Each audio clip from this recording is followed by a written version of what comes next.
Hi folks, you're watching PTN, the Pocono Television Network on Blue Ridge 734. Thank you so much for tuning in. As always, happy to have you. We are here at the Dorflinger Glass Museum with Hank. He's going to tell us all the great things that you can see here right in the Pocono Mountains. But first, shout out to all the folks at Holly Ross Pottery.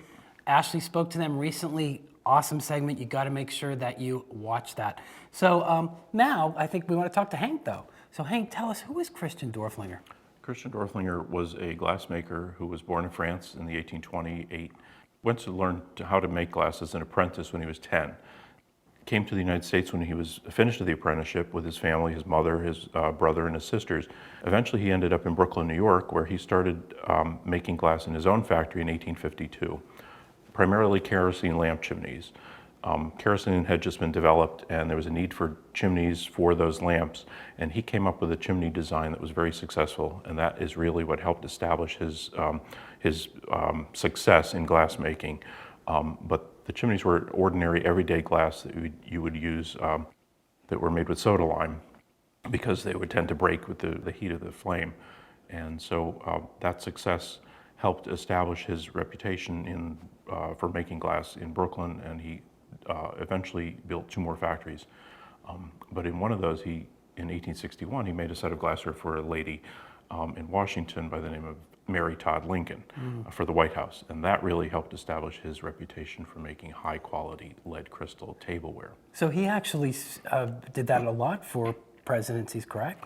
Yes. Many years later, he made a set of glassware for the Benjamin Harrison White House. And those 2 services were used over a period of 30 years each. The Lincolns probably up until the 1890s, even later. The Benjamin Harrison, because tastes had changed, it was a different style. It was more up to date to the cut glass of the 1890s. And so that was also used for about 30 years. It was still, the last service they made here was in 1918. So are some of those pieces here that a guest could see if they came in? Yes, we have examples of Lincoln pieces that were probably 2 that may have been used in the White House. The others that we have on display, some are on loan from the Everhart Museum in Scranton, others are from our collection, and they are probably from a 1901 service, replacements. So what other famous pieces are here that would have been used by famous folks that visitors could see? We have 2 pieces that we just acquired through from Christian Dorflinger's great-granddaughter, who had loaned her glass, and she inherited this use of this property from her cousin. And she just passed away a few years ago, and she left the museum her collection of glass and memorabilia. And so we acquired 2 wine glasses that had been made for the Centennial Exposition in Philadelphia in 1876. And we have the Mississippi and the Missouri. They're engraved with the state seal of Mississippi and Missouri. And those, the balance of those are, the majority of them are in the Philadelphia Museum of Art.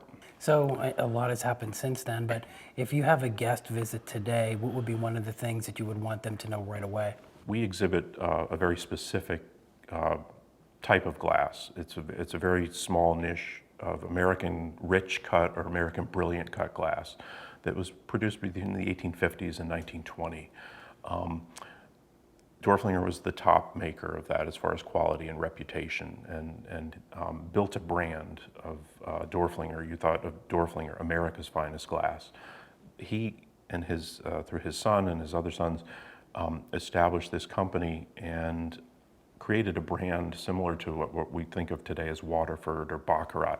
You heard Dorflinger, you saw newspaper advertisements, you saw magazine advertisements, you saw that name constantly before you, fine jewelry stores, fine department stores, his own showroom in New York. I also want to thank Hank. I want to thank him for welcoming us to the Dorflinger Glass Museum, where we've just had a great conversation.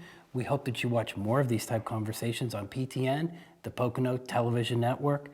Thank you for watching.